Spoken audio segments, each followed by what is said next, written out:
Donc oui, pour Wizome, donc Patrice Rismondo, on a hâte maintenant de voir un exemple concret de réalisation, un peu la genèse du projet, les solutions mises en œuvre et un peu comment ça s'est passé dans la relation avec le bailleur social. Patrice, à vous.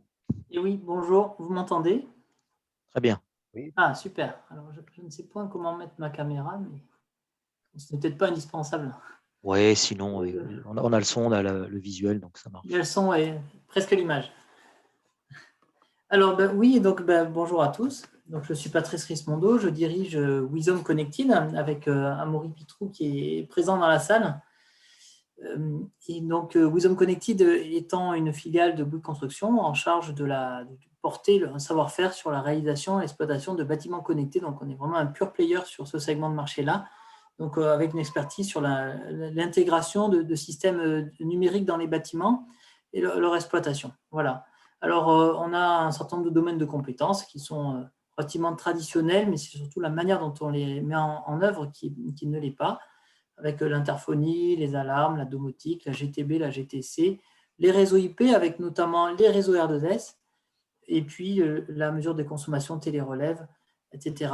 Et on propose cela à nos clients sur 6 étapes dans la vie d'un ouvrage, de la conception à la maintenance, jusqu'à tout au long de la vie de l'ouvrage, en passant par la réalisation des travaux, donc avec la fourniture et pose de l'ensemble des équipements, leur configuration et l'accompagnement des usagers, le développement applicatif.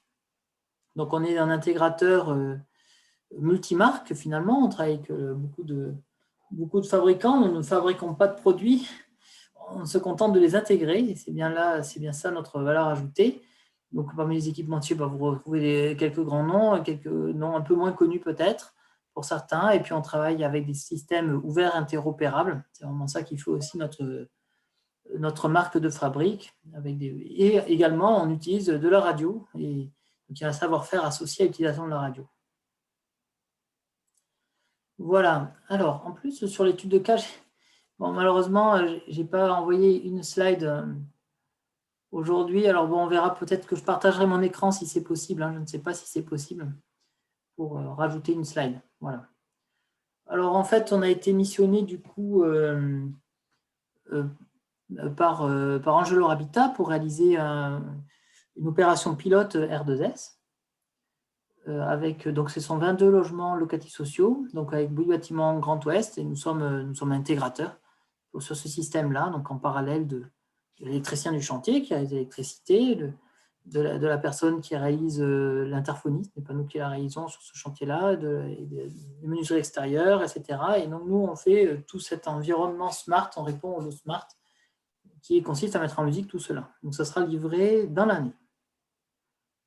Voilà, donc le maîtrise d'ouvrage doit demander de travailler autour de 3 grands types de prestations. Donc de proposer des logements plus flexibles et évolutifs avec la mise en place d'interrupteurs sans fil et sans pile partout, des volets roulants connectés. Et donc tout cela afin de permettre d'adapter le logement aux besoins des usagers. Donc on peut déplacer les interrupteurs, on va pouvoir réaffecter une commande à un actionneur, voilà, sur toute la durée de vie de l'ouvrage. On a également un deuxième volet qui est la sécurité des biens et des personnes. Donc là, on a travaillé avec un capteur de fumée connecté qui permet de faire également la mesure de la qualité de l'air. Alors au sens, c'est le produit Nexelec qu'on met en place qui fait à la fois CO2, non pas CO2, humidité, température et alerte incendie. Voilà. Et il permet en plus dans les logements Vivalib, dès lors qu'il y a un déclenchement en raison de fumée, d'ouvrir les stores, puisque c'est demandé dans le cadre de ce label. Voilà. La troisième étape, c'est la troisième prestation, c'est la maîtrise des consommations énergétiques. Alors à la fois pour les logements, avec le capteur de consommation d'électricité, le pilotage du chauffage, un bouton départ qui éteint tout, qui ferme les volets si on fait un appui long, ce genre de choses. Donc on a travaillé pour cela avec le produit EcoTouch de chez Oga, donc du coup que l'on intègre dans le cadre de ce projet. Voilà, et donc en plus, on propose des logements plus confortables. Il y a la commande vocale, il y a la commande à distance, etc. Donc pour cela, on a déployé une infrastructure IP qui vient irriguer tout le bâtiment avec des switches qui sont répartis dans les étages, qui permettent à la fois d'être utilisés par l'interphonie en PoE avec le système HBS de chez Hurmet, et également pour les automates EcoTouch de chez Oga qui font la partie IoT plutôt avec tout l'environnement en océan. Tout cela est raccordé du coup à ces switches-là qui sont manageables et que l'on va configurer suivant des principes de sécurité qui sont en train d'être définis avec notamment Veritas. Voilà. Donc tout cela étant ensuite raccordé à un cloud. Il n'y a pas de serveur local sur ce bâtiment et le cloud permettant de délivrer un ensemble de services. Alors, c'est là où c'est cette slide-là qui n'est pas terrible, que j'aurais voulu substituer, si c'est possible. Alors, essaye de partager ton écran, Patrice. Je vais tenter.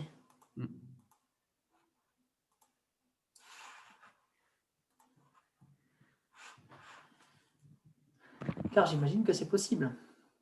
Je ne sais pas si tu as des droits, en fait. C'est pas sûr, hein, je n'ai pas l'air d'avoir beaucoup de droits. Ok, bah écoute, on va faire avec. Hein.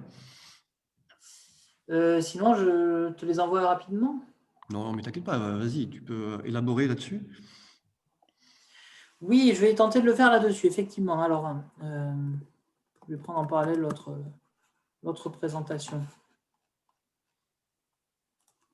Donc, en fait, il y a plusieurs groupes de fonctionnalités. Donc, pilotage chauffage, phase des consommations, pilotage d'éclairage et des volets roulants. Alors ça, c'est une forme de matrice de résilience que l'on fait à chaque fois en expliquant en local qu'est-ce qui se passe, si le contrôleur qui fonctionne, qu'est-ce qui se passe, et en réseau local, qu'est-ce qui se passe avec le cloud. Donc, il y a un schéma un peu plus explicite qui a été fait. Donc, globalement, chaque équipement va communiquer avec un contrôleur. Donc, il y a à la fois pour les parties communes et l'instrumentation qui est faite avec un EcoTouch de parties communes qui va communiquer avec le cloud d'Oga.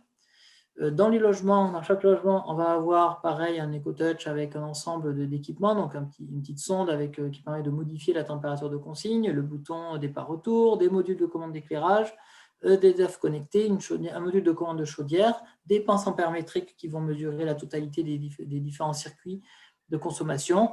Ça va vers le cloud Oga. Ensuite, il y a toute la partie HBS avec les armes techniques qui sont gérées via le système de Hurmet. Les messages et une interface utilisateur sera affichée par ailleurs sur le HBS qui permet également de bénéficier d'un certain nombre de fonctionnalités localement, y compris pour les gens qui n'ont pas forcément de téléphone ou autre. Voilà.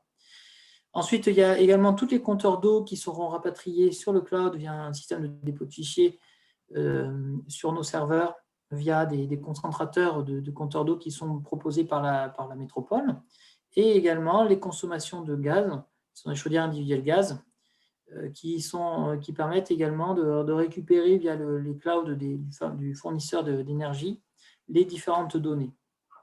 Donc, on a un cloud avec un système d'échange d'API qui aurait pu être fait en local, mais bon, là il a été essayé de le faire sur le cloud. Donc ensuite, via les serveurs de Wizom, donc avec l'interface qu'on appelle MyWizom, qui permet de gérer une interface utilisateur, une interface buyer et une interface écran de hall, et gérer les différents connecteurs, donc Oga, Hurmet, GRDF et l'eau. Ça va stocker les données et également gérer les accès des utilisateurs et la sécurité de l'ensemble du système. Voilà, et donc ensuite, chacun va pouvoir s'y connecter pour bénéficier de chacun des services tel que c'est indiqué là. Voilà. Donc, ce qu'on met en évidence là, alors peut-être tout le monde ne serait pas d'accord avec cette slide, hein, mais c'est peut-être parce que c'est nous qui le vendons aussi, hein, mais c'est un surcoût qui est relativement faible par rapport à de déployer ce type d'infrastructure. C'est faible en termes de travaux et c'est relativement vite amorti dès lors qu'on va vouloir faire passer par cette infrastructure et ce type de système de plus en plus de services. Et c'est là qu'on va rentabiliser l'instrumentation du bâtiment.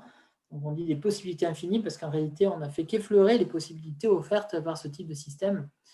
Et donc, entre finalement, à prestation identique, on se rend compte qu'un bâtiment R2S n'est pas beaucoup plus coûteux en construction qu'un bâtiment qui ne l'est pas. Donc ça laisse un beau présage pour l'avenir de ce label. Voilà. Voilà ce que je pouvais vous dire sur ce que l'on fait sur ce projet. Merci beaucoup, Patrice. Est-ce que tu peux juste expliquer, effectivement, on comprend qu'il y a un surcoût lié au smart, mais il est faible. Mais par contre, pourquoi tu arrives à faire des économies sur les autres lots, en fait? Oui, alors il y a des choses qui sont discutables, hein, c'est un modèle naturellement. En CFO, on va par exemple, dès lors qu'on va mettre des interradios, on va gagner un peu de fil. Voilà, ça ne plaît pas toujours aux électriciens, néanmoins c'est la réalité. En CFA, pareil, plutôt que de tirer plusieurs réseaux, par exemple l'interphonie, c'était un réseau, il est remplacé. Il n'y a pas de réseau d'interphonie sur ce bâtiment, c'est le réseau Smart qui porte cela. Donc il y a une économie aussi. En menuiserie extérieure, pareil, parfois, au lieu de mettre un système de centralisation, un système d'asservissement qui pourrait être différent, on met finalement des motorisations relativement simples, de manière générale en commande filaire, et par la jonction d'un module de commande, on va venir réaliser toutes les fonctions smart. Donc, pareil, on gagne un petit peu de sous. Pour le CVC, pareil, sur ce bâtiment, sur ce logement-là, il n'y a pas de thermostat d'ambiance. Le thermostat d'ambiance, c'est l'EcoTouch qui vient gérer un module de commande, une sonde déportée, et tout cela permet également de faire de la CVC pour un coût légèrement moindre. Donc, quand on met tout cela bout à bout, effectivement, il y a une infrastructure, il y a un contrôleur, il y a du réseau, il y a des switches, il y a plein de choses, force est de le reconnaître. Et finalement, le delta n'est pas énorme. Voilà, si je peux illustrer les petits gains qui sont sur chacun de ces lots. Il y a une question sur le chat. Ça répond à ta question, François. Oui, c'est très bien, c'est très clair. Le chat parle de, et je pense que tu as répondu tout à l'heure un petit peu quand tu as décrit Wizome, c'est bien Wizome qui a conçu, accompagné le projet au niveau de cette dimension R2S. Oui, c'est effectivement nous qui avons fait. Alors, on a été aidé par Veritas quand même, hein, en application du référentiel qui est relativement nouveau. Donc, mais oui, c'est nous qui avons conçu ça, absolument. Alors, je rectifie. C'est nous qui le concevons, qui le réalisons. On verra bien, mais qui allons probablement le maintenir. Ouais. On ne vous a pas aidé, on a simplement aidé à comprendre, lire le référentiel pour voir par rapport à différentes solutions techniques et des solutions existantes, comment est-ce qu'on pouvait l'intégrer. Hein. Mais la conception, elle vous est propre et à part entière, elle vous revient. Hein. On a travaillé en bonne intelligence pour que, Oui. effectivement, le maître d'ouvrage aussi comprenne ce que ça voulait dire. C'est surtout ça. La difficulté était que le maître d'ouvrage découvrait aussi le système. Donc, il fallait non pas un médiateur, mais quelqu'un qui accompagne toutes les parties, justement, au travers de ce plan de qualité, pour que chacun franchisse le gap utile à la substitution d'un produit par un autre, à la substitution d'un coût par un autre, pour qu'in fine, le bâtiment réponde aux besoins du maître d'ouvrage qui n'avait pas spécialement, lui, une touche technique, même s'il n'est pas mauvais sur le sujet, mais néanmoins, il fallait l'accompagner. Exactement. Donc, c'est vrai qu'on a un peu outrepassé nos fonctions d'habitude. Hein. D'habitude, nous ne faisons pas de conception. Il y a des bureaux d'études qui sont là pour ça, les assistants maîtrise d'ouvrage qui peuvent accompagner le client. Là, c'est vrai qu'on a rajouté cette casquette sur ce que l'on fait habituellement. Voilà. Ah, mais c'était bien fait. Des questions voilà. sur le chauffage. Alors, tu en as peut-être parlé tout à l'heure, mais comme il n'y avait pas le schéma, on n'a peut-être pas tout suivi. Tu peux juste résumer au niveau chauffage comment sont équipés les logements, et puis est-ce que c'est individuel ou collectif? Et puis il y aura une autre question après sur les switches et l'IP. Oui, absolument. Alors, du coup, sur la partie chauffage, alors il se trouve que ce sont des chaudières individuelles gaz dans ce bâtiment-là, mais en réalité, on sait à peu près tout réguler aujourd'hui. Donc, si c'était un plancher chauffant, on aurait piloté une vanne de voie suivant tel ou tel mode de régulation. Si ça avait été des radiateurs électriques, on aurait fait autrement. Si ça avait été simplement des radiateurs à eau chaude, on aurait fait piloter une vanne de voie pareille, voire des têtes thermostatiques connectées s'il avait fallu. Ce n'est pas la solution qui est proposée là n'est pas liée spécifiquement au système de chauffage. En réalité, on aurait su tout faire. Voilà. Et la question qui suit, c'est vous installez des switches, mais qui fournit IP?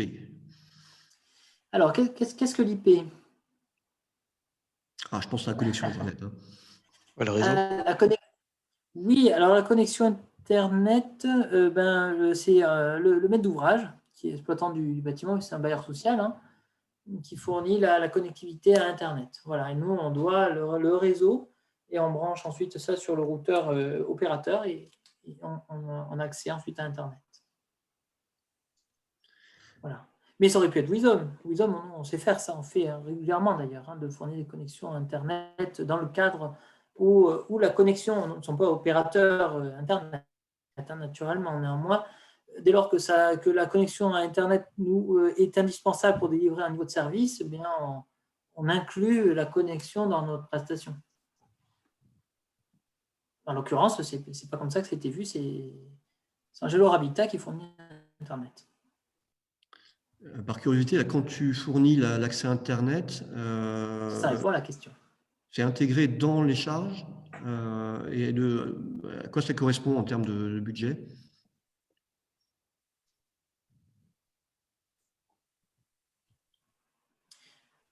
C'est une excellente question. Ça dépend de pas mal de choses. Une connexion Internet, de toute façon, oui, nous ne sommes pas opérateurs Internet, donc on n'a pas de... Enfin, les tarifs que l'on a sont ceux de ce que tout le monde peut avoir, mais on est parfois, comment dire, amené à le fournir.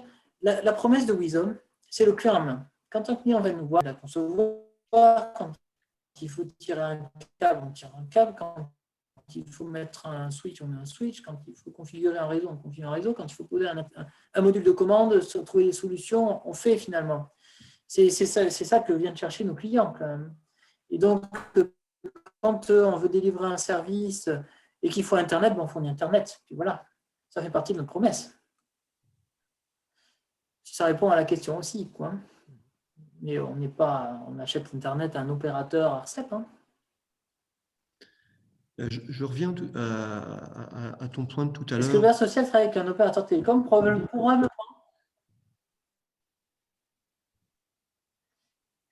Probablement, mais il faudra lui poser la question. Donc je peux peut-être parler de projets similaires. On imagine, là on est...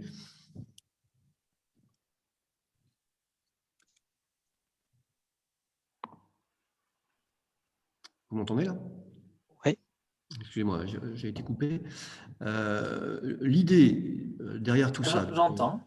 On essaiera de le démontrer. Ça coupe un peu. Ça coupe un peu, ouais. J'ai coupé ma vidéo pourtant, mais on va attendre quelques secondes. Est-ce que vous m'entendez bien là? Oui. Ok. Le modèle qu'on essaye de pousser avec plusieurs partenaires, c'est de dire on va proposer un réseau R2S au niveau d'une résidence, on va déployer des box qui intègrent du smart et du Wi-Fi, et on va pouvoir proposer ainsi et l'abonnement Internet et des services connectés type R2S pour des prix, je dirais, presque défiant toute concurrence dans la mesure où on mutualise énormément tous ces réseaux et on va être capable pour, alors peut-être des accès de base, on ne va pas faire du très très haut débit, mais encore une fois, puisque 20% dans ces résidences n'ont pas Internet, ils sont ravis d'avoir 10 mégas. Donc c'est un modèle qui va, à mon avis, accompagner le développement de R2S, parce que évidemment l'idée c'est de trouver des modèles économiques qui vont rentrer dans le budget de ces bailleurs, qui vont rentrer dans le budget des copros, et on ne peut pas aller très très loin. Vous connaissez comme moi les restes à charge et voilà, le pouvoir d'achat aujourd'hui de certaines personnes dans certaines résidences n'est pas énorme. Donc à travers ce genre de choses, on dit quelqu'un qui a Internet qui paye 30 €, on va lui proposer dans le système un abonnement pour quelques euros, et on va intégrer des services en plus au niveau R2S. Donc, on sera bien en deçà des 30 € d'un opérateur. Donc, ça, sur certaines résidences, on est en train de designer ce genre d'approche, et c'est grâce à R2S qu'on est en train de structurer ce genre d'offre, en fait. C'est-à-dire que les opérateurs n'avaient pas le moyen de faire ce genre de choses facilement. Donc, voilà, ça, c'est quelque chose qu'on vous présentera peut-être dans d'autres webinars. On continue notre tour de France, et peut-être que l'idée, petit à petit, c'est d'avoir des opérateurs comme Wizom qui vont dépasser leurs fonctions parce que soit il y a des nouveaux acteurs qui viennent d'ailleurs ou qui viennent du monde des télécoms ou du monde de l'énergie. Nous, ce qu'on attend, c'est des gens comme Wizom qui ont déjà l'expertise du connecté et du smart et qui vont dépasser leurs fonctions pour répondre à des gens comme Angéloire Habitat qui ont, eux, des besoins extrêmement précis et ambitieux, en fait. Ce n'est pas parce qu'on n'a pas encore trouvé tous les modèles économiques qu'on n'a pas d'ambition. Donc voilà, je pense que Patrice, à travers ce projet, a répondu à ce bailleur. Et alors ça, c'est une question pour Patrice qui me vient parce qu'en discutant au tout début du projet pilote, on voyait que le bailleur avait déjà d'autres opérateurs. C'est-à-dire que quand il y avait un problème ascenseur, il y avait une hotline ascenseur, y compris pour tout ce qui est lié aux parties communes. Donc, comment ça a été géré dans R2S? Est-ce qu'il y a quelque chose de convergent ou lui, il préférait, je crois, renvoyer vers tous ses prestataires? Oui, alors en fait, ce projet, ça reste un projet pilote, donc on n'a pas pu aller aussi loin qu'on aurait voulu. Néanmoins, il y avait une très forte volonté du bailleur de tout centraliser sur cette infrastructure et ensuite sur une plateforme digitale. Et alors sur l'ascenseur, malheureusement, ça ne se fera a priori pas dans un premier temps, on verra ensuite, mais au moins récupérer le défaut ascenseur, le faire converger sur la plateforme.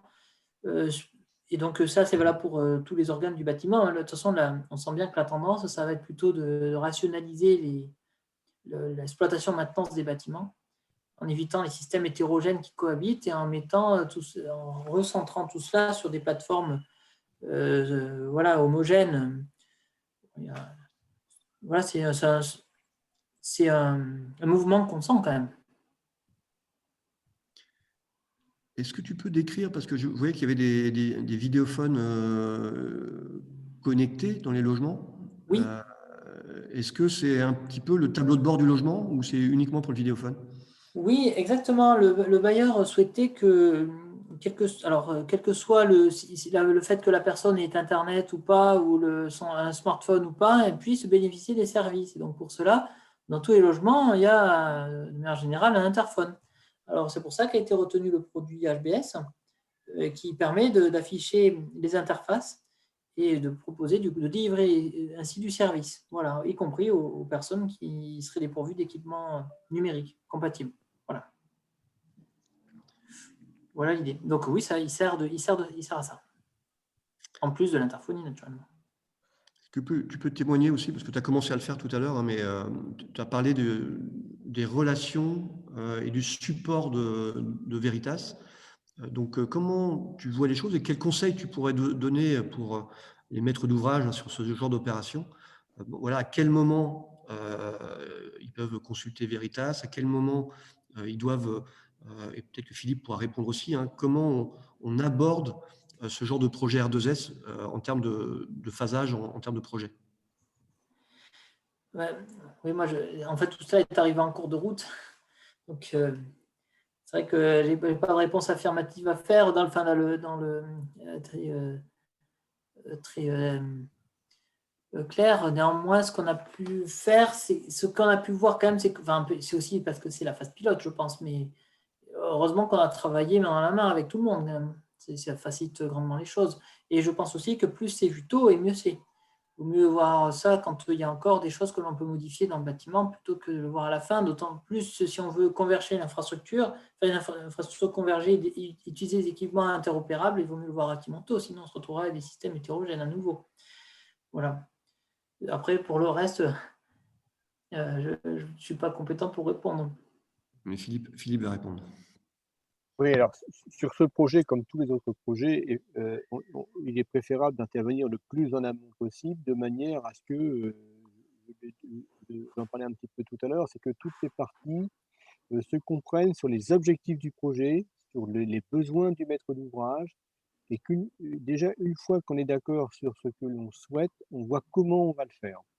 Et c'est sur cette partie-là où il y a un gros travail de pédagogie à faire, il y a un effort à parcourir pour chacun, parce qu'aujourd'hui, on a pour beaucoup une conception qui est très lot technique. Le lot 22 fait son lot 22, il parle pas avec le lot 42.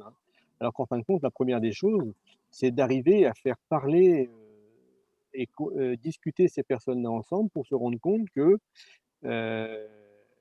la convergence va parfois supprimer de la redondance d'installation à certains niveaux.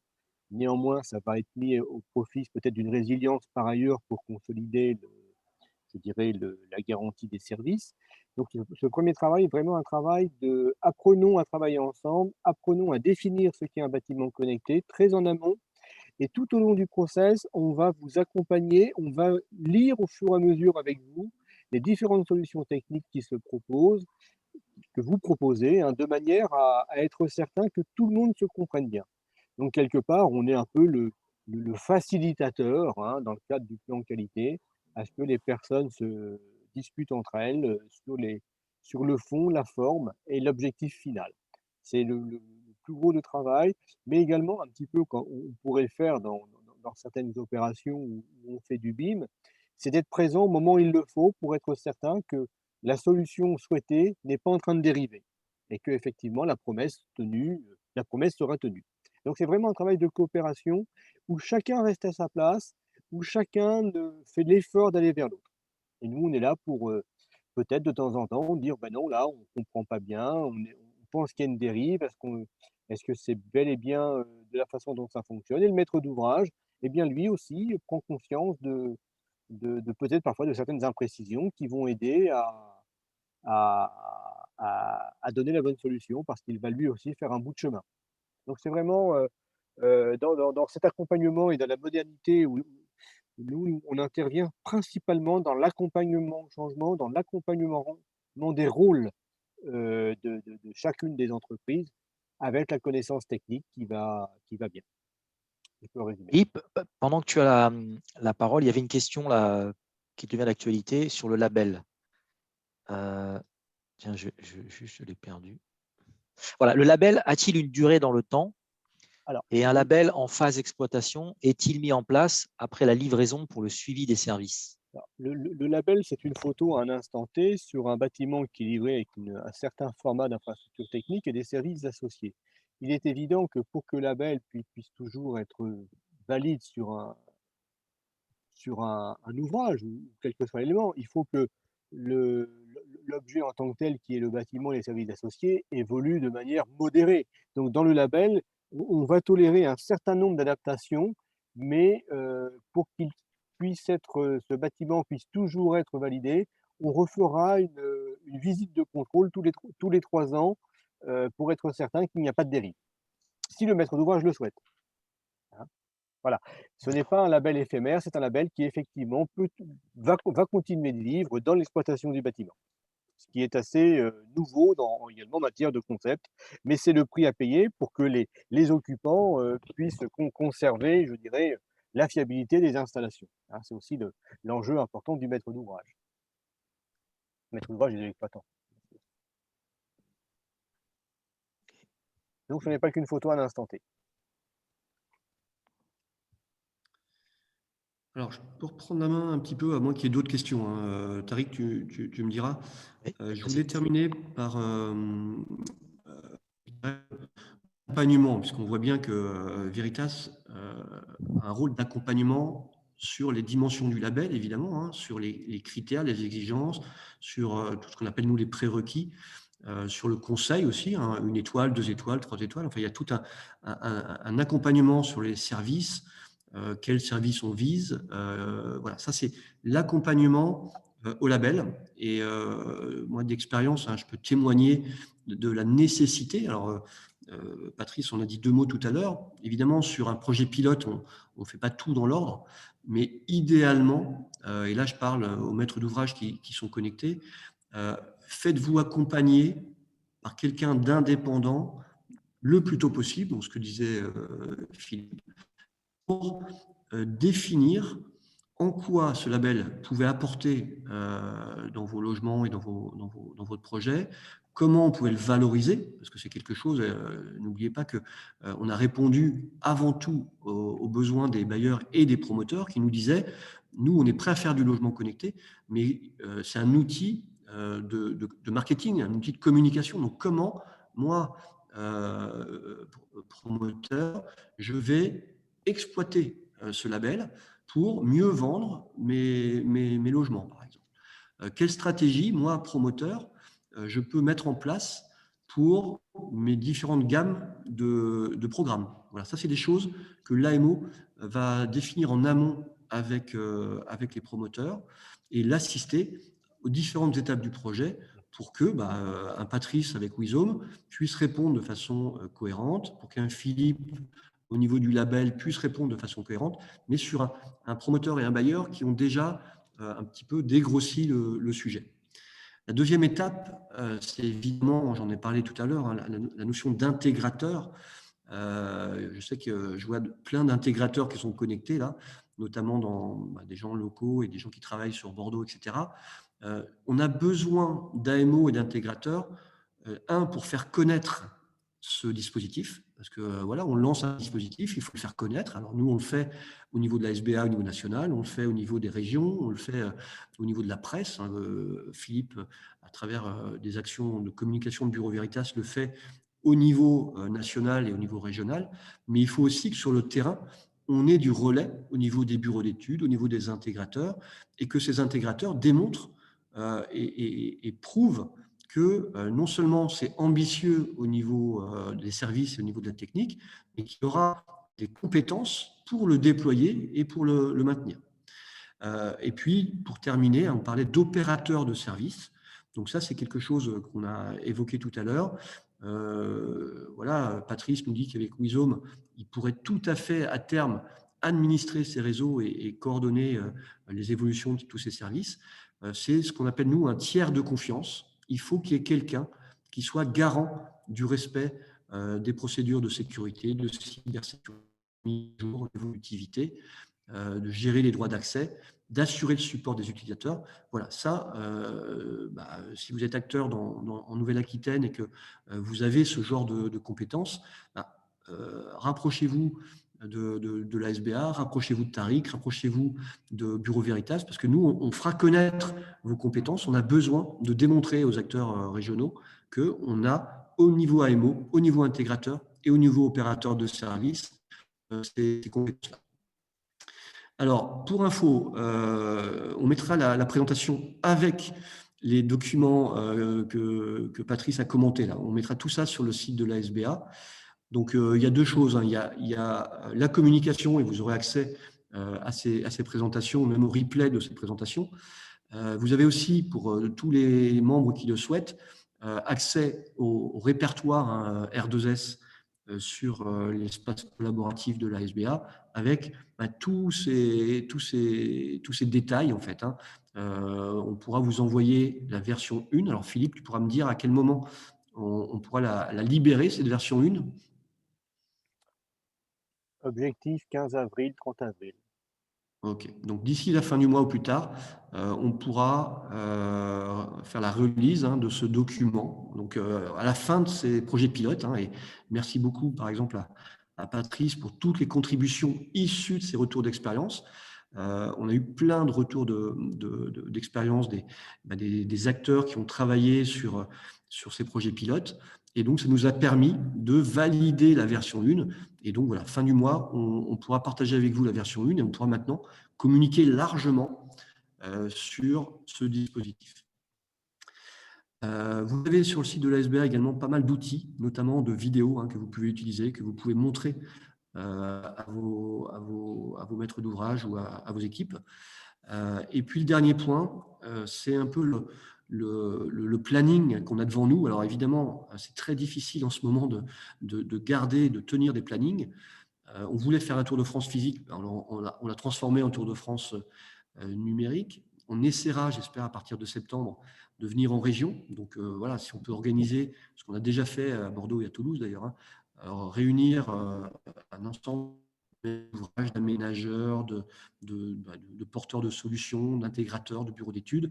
C'est ça qu'on veut faire au niveau de la SBA. On n'est pas juste là pour faire du buzz. Hein. On veut aussi mettre en relation tous ces acteurs, faire en sorte qu'ils se rencontrent au niveau régional et qui, ensemble, puissent aller vers ce genre de labellisation. On aura aussi le 13 avril un webinar hein, que vous pourrez suivre, qui fait suite au webinar de janvier, pardon, et qui précède surtout la convention Smart Home hein, qu'on prévoit encore en physique. Donc on croise les doigts et on peut rêver. La Grande Motte en juin, ça peut être très sympa. Donc, renseignez-vous. Il y a à la fois un salon qui s'appelle Depan & Connect sur les objets connectés, qui est organisé par le Midi Libre. Et puis, on profite de ce salon pour organiser notre convention annuelle.